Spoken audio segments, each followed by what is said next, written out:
Here's a view from another part of the garden, sort of down the path we started in.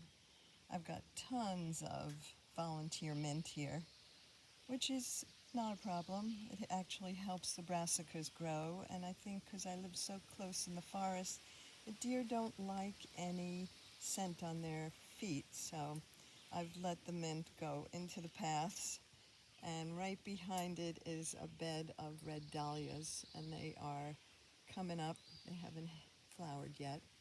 You can see this purple sage in the back, and there's tiny little plants here interspersed. They're still growing. There's marigolds, tall African marigolds, and in the bed amongst the mulch you'll find some red beets and some red Russian kale, which I love in a salad, and some green curly kale.